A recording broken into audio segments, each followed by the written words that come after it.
Today's lesson, B'ezrat Hashem, is entitled Focusing on Our Goal. We're going to learn how to hone in on our goal.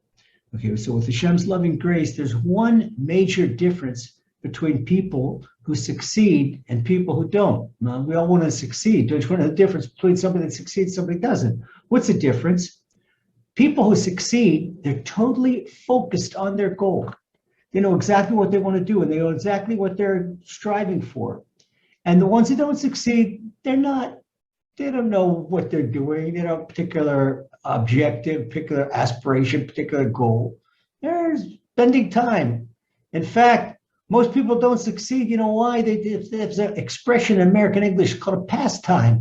What do you use to pass time, to waste time? Some more talk on Facebook and some more talk on social media and here or there. For what purpose? Ask somebody, what are you doing right now? What are you doing? What you go, just passing time. That person is not going to succeed in what he's doing. Now, if you look at any marksman person and it's in marksmanship, whether it's in archery or whether it's in shooting weapons, in order to hit the bullseye, you have to be honed in and perfectly focused on that target. If you see a sharpshooter, before he fires a bullet, he's holding his breath. He's complete total concentration. Not even a muscle is not moving, just totally honed in on that target. And he already feels in his mind, he can see the bullet penetrating the bullseye, the center of the target. And this is the type of concentration that we have to use. It means we have to focus on our goal and not veer. Our focus should veer not to the right or left, not even a single iota, a single millimeter. Okay. Everything we do in life, it's like climbing a mountain. Okay, so when you want to climb a mountain, in order to succeed, you have to be focused on your goal, focus on the top. That is where I'm going to get. Climbing Mount Everest, I want to get to the top of Mount Everest. And climbing Mount Rainier, I want to get to the top of the Mount Rainier. Okay, we start at the bottom and we work up our way to the top. And maybe, people that they start near the top. Okay, why? What does it mean if a person starts near the top? He was born with a rich father, born rich with parents, born with persons in high places, that their father was the head of yeshiva, the father was a big rebbe, they had advantages that other people didn't have. And this grants them special privileges or special advantages. But don't be jealous of people like that, because in the long run, those of us that have to start at the bottom and work our way to the top, take that goal and focus on it and look at it all the time. You know what that does? It keeps us looking up all the time. And as someone that is born up on a high station, not necessarily looking up, he thinks that this is normal way to things. But if he ever has a setback in life and he gets knocked down, he doesn't know how to deal with it because he's never been down. And this person that's born with a silver spoon in a rich family, oy vavoy, if he loses his money, he doesn't know what it means to be a poor people, to live simply, to live a poor person. He's in big trouble. But a person that was born with no money and had to work hard and to save and to study hard and to that career, and then once he started working, he had to work from the bottom.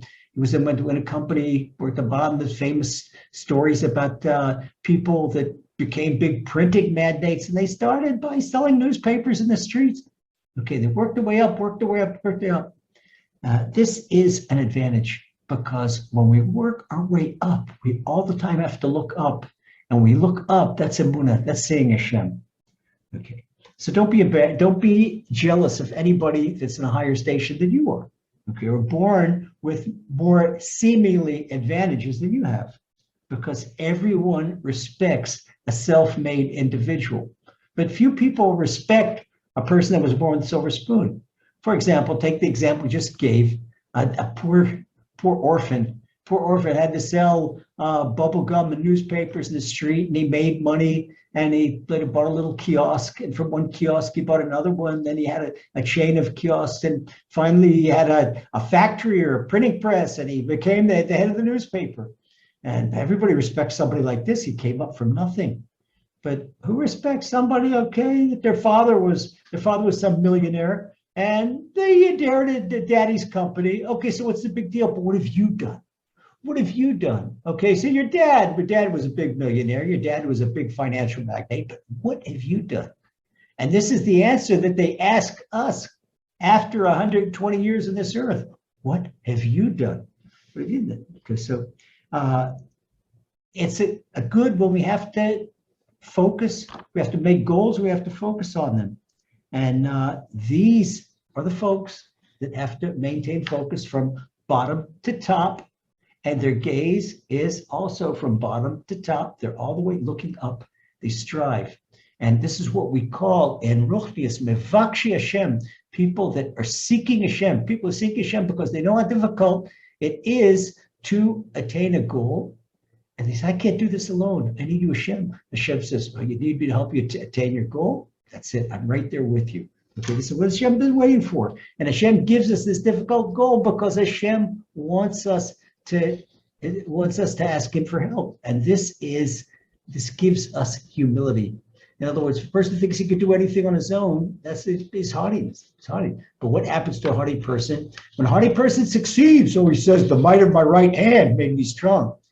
But when he fails, this is why people are depressed. And this is why people have anxiety, because they think it all depends on them. Yes, we have to focus on our goal. We have to focus on one other thing. We have to focus on Yud-Kei Vav-Kei, the 4 letters of Hashem's name, and then know that Hashem is always with us. And when we know that Hashem is always with us, then we can succeed. So that's an important part of our focus, is to focus on Hashem. When we focus on Hashem, we focus on our goal, because Hashem gives us a goal to strive for. And this is what we have, this cheshek, this desire to strive for. And we feel this in our souls. We can be assured this is our mission in life. This is what Hashem wants us. Hashem wants us to accomplish this. Okay. Now let's go back to the metaphor of the mountain. When we're at the bottom of the mountain, our view is limited. We don't see what's going on top of the mountain. But the higher we climb, the more we see. The more the view it revealed below us, we can see the valley, we can see the river. But as that's the higher we go. So we humans, we have an ingrained trait within us. We don't appreciate anything unless we work for it. If we work for something, we appreciate it. But again, remember the silver platter, nobody appreciates anything in the silver platter. In fact, what's a spoiled child? A spoiled child is not a child that gets too much love. A spoiled child is a child that has a sense of entitlement. And it's terrible in a marriage also. A lot of problems in marriage when one of the spouses has a sense of entitlement. They say, I deserve something. We don't deserve anything.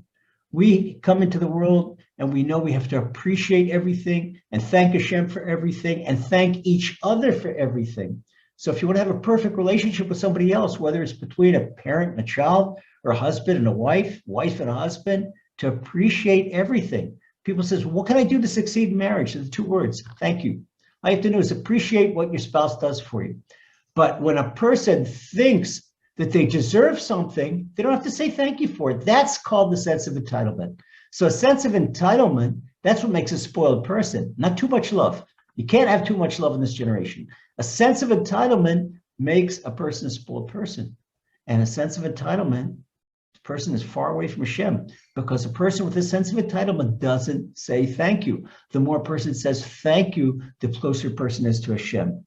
Okay, so when we strive for things and we ask for Hashem's help and we thank him for it, this is the spice of life, because we can really feel Hashem in our lives by focusing on our goal. And by asking Hashem for help on the way up, we can really feel Hashem with us.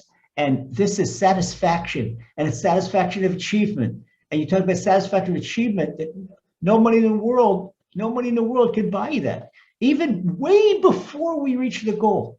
Well, I have a difficult partner climb. We use my metaphor, climbing the mountain. Hashem, I can't do this on my own. Hashem, give me the strength to do this. Hashem, my lungs are giving out. Hashem, my legs are giving out. Hashem, give me strength.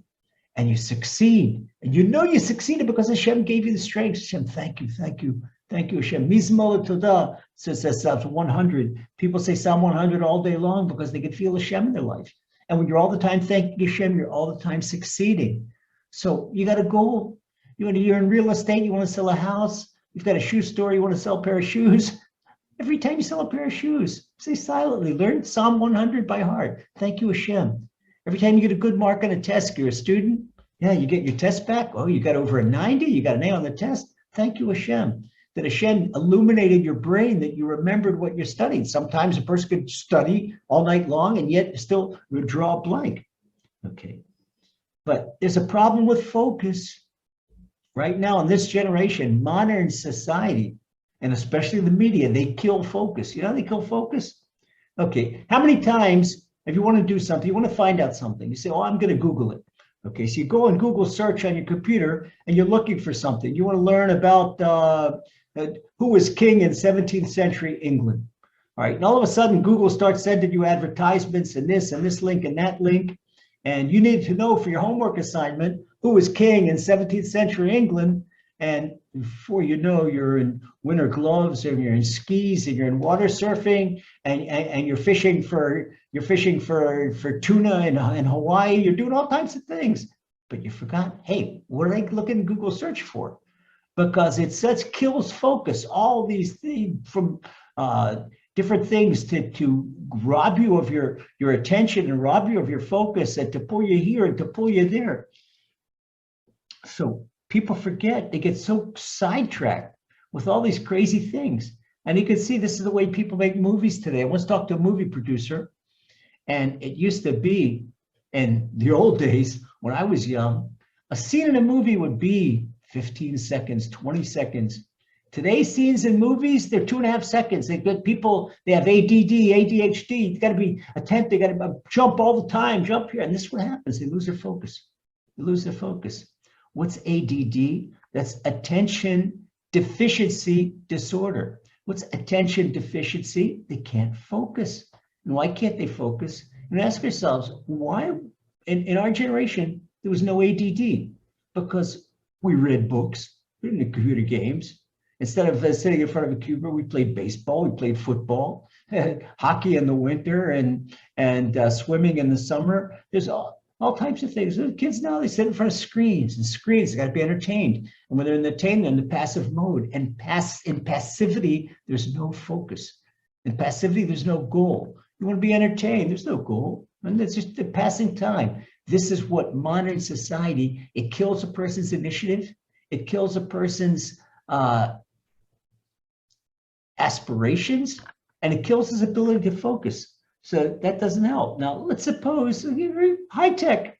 Look, suppose a person dreams, he lives in Northwest United States, and he looks all the time at snow-capped Mount Rainier. He says, I dream to climb Mount Rainier. I would love to climb Mount Rainier. Okay, now high tech comes along and says, high tech, no problem. High tech, let's make it a little of a fable. High tech builds an elevator to the top of Mount Rainier. So I says, okay, come on. You come in our elevator and pay whatever you need to pay, and we'll take you to the top of Mount Rainier. That's no longer an accomplishment, because in a couple of seconds, you're at the top of Mount Rainier, where otherwise you have to climb. How tall is it? 14,000, 15,000 feet?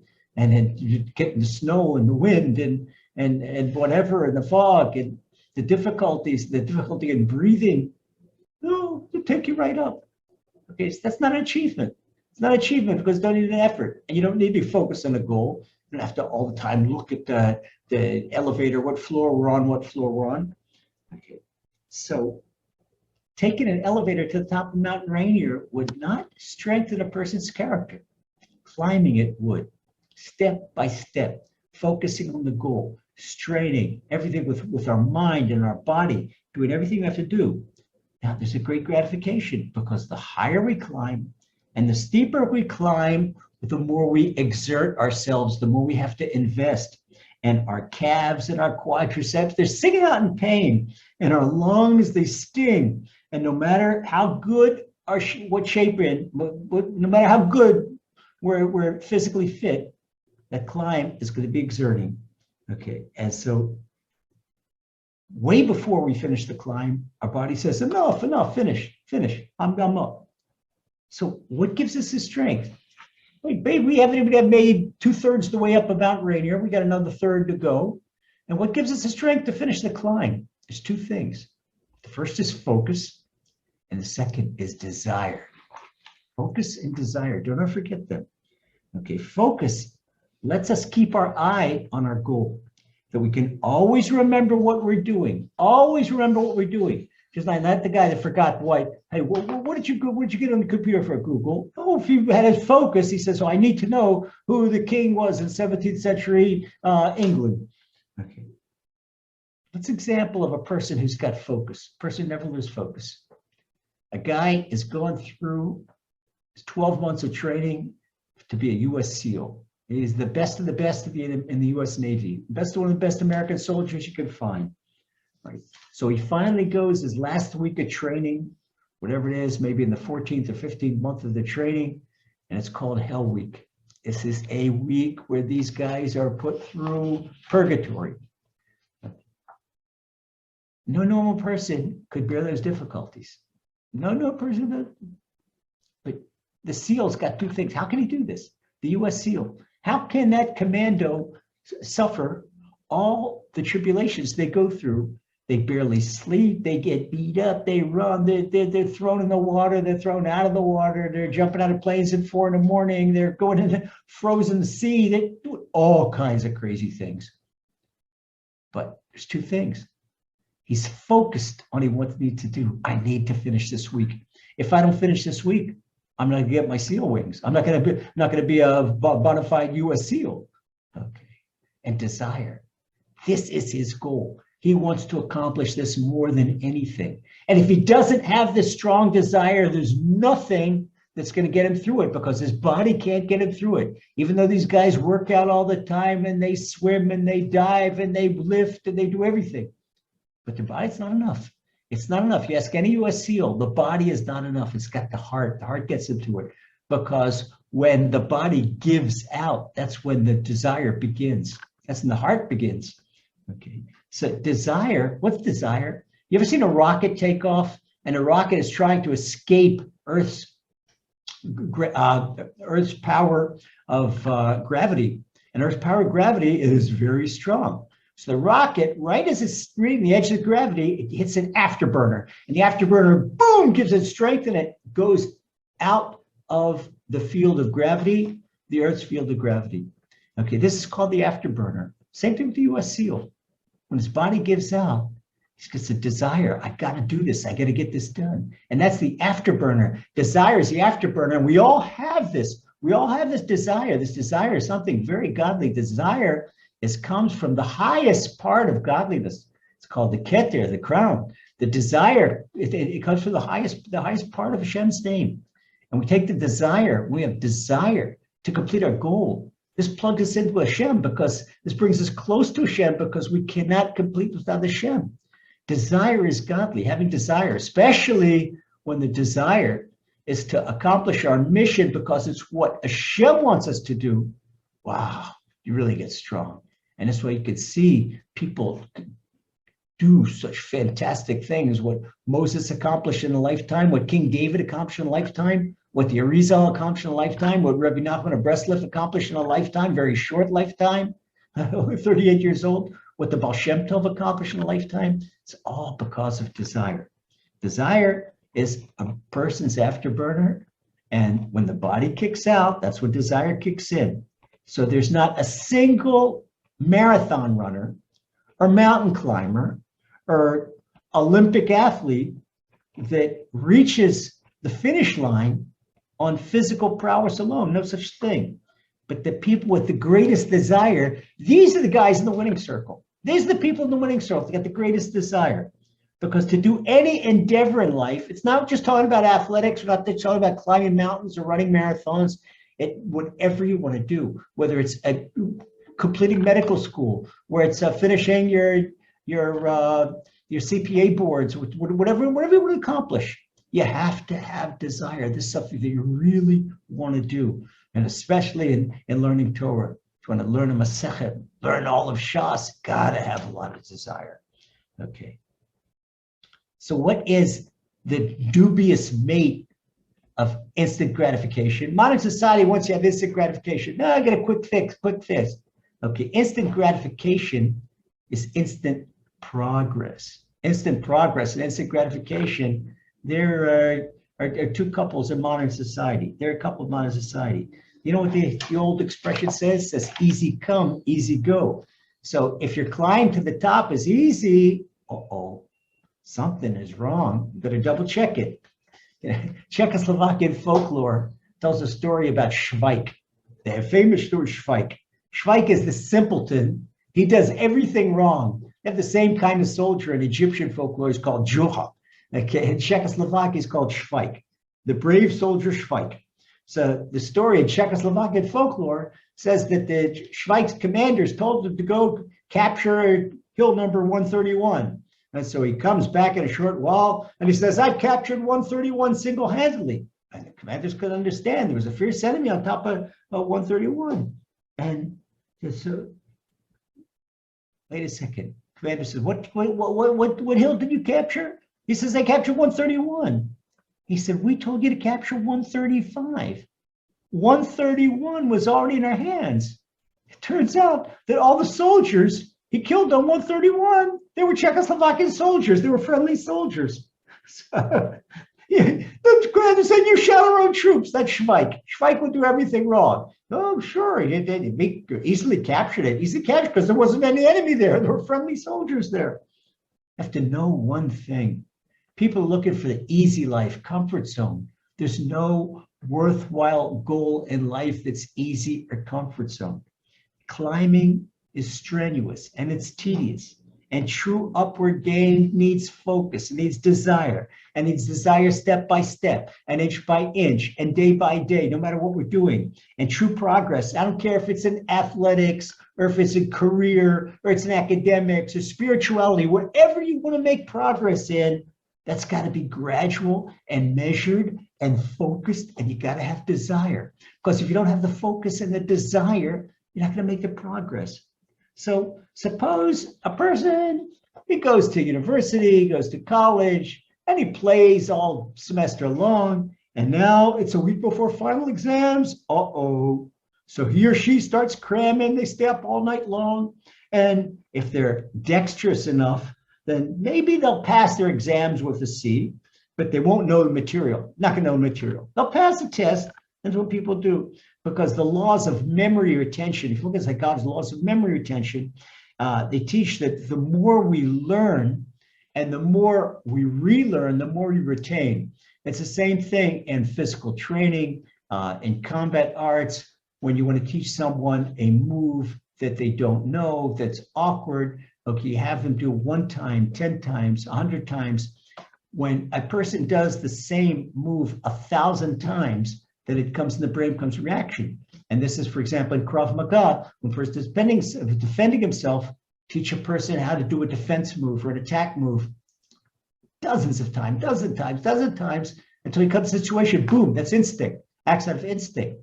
And the same thing with the brain, when the brain learns and relearns. The Torah, the Gemara tells about the sages. There's sages that learn the same thing 100 times, 400 times. And the Gemara itself says this is the big difference between someone that learns something 100 times and someone that learns something 101 times. It's a big difference. And we did the same thing with whether it's academic or physical. For bodybuilding, a person can do a strenuous workout and really get his blood pumping, and after a strenuous workout, his muscles are puffed up. But if he does it once and that's it, then the next day he's going to look flabby again. Because to look good, he's got to do it and repeat it and have it internalized in his body, just like it's internalized in his brain. Okay, so whether it is physical conditioning or it's mental conditioning or spiritual conditioning, it's got to be slow, steady progress that is the result of desire and focus. Because you don't become physically fit overnight, you don't become intelligent overnight, and you don't become a servant of Hashem overnight. It takes a lot of work.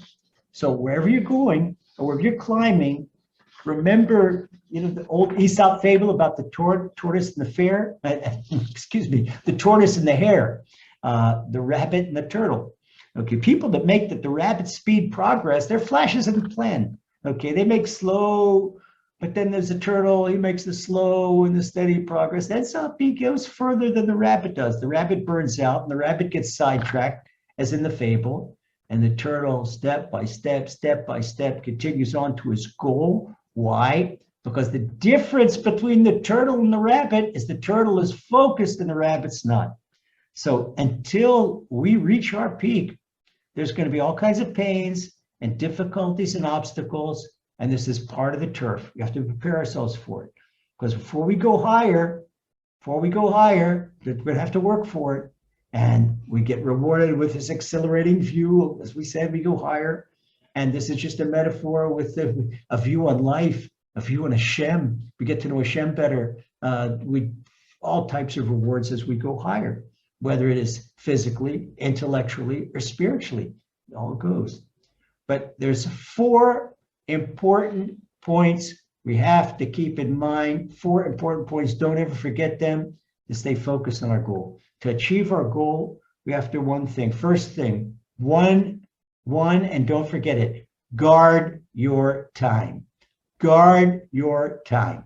Don't let the time slip through your fingers, because the time can't be replaced. And we have no time to waste on peripheral or inconsequential matters. So things that have nothing to do with reaching our goal, get them out of our life. And that is the danger of surfing on the web. That's the danger of all these social chats and all these websites, that they rob us of our time, rob us of our focus. Be very careful. And the second thing, focus itself. Keep focused. Keep your goal in mind. Your goal has to be in mind all the time. Remain focused. Okay. So there are a lot of things in the world to keep us sidetracked. And a lot of people in the world keep us sidetracked. And we don't want to wake up some morning and find ourselves in the wrong direction because we let somebody to enable us to lose focus on our goal and to pull us to some direction we don't want to go.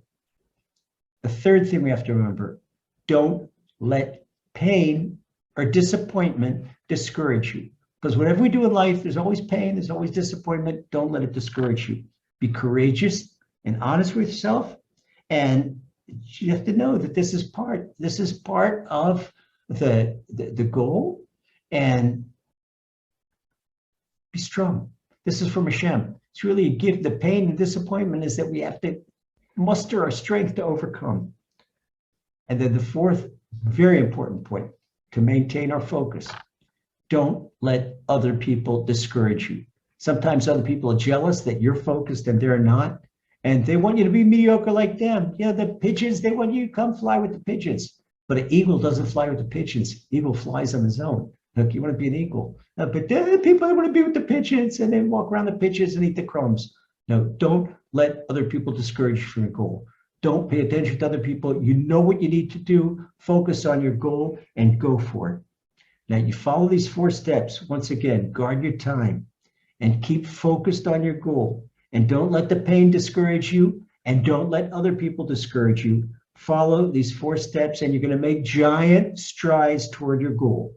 And soon your goal won't be up in the clouds anymore, because you're going to be higher. You're going to be up there and it'll be in your sights and you're going to succeed.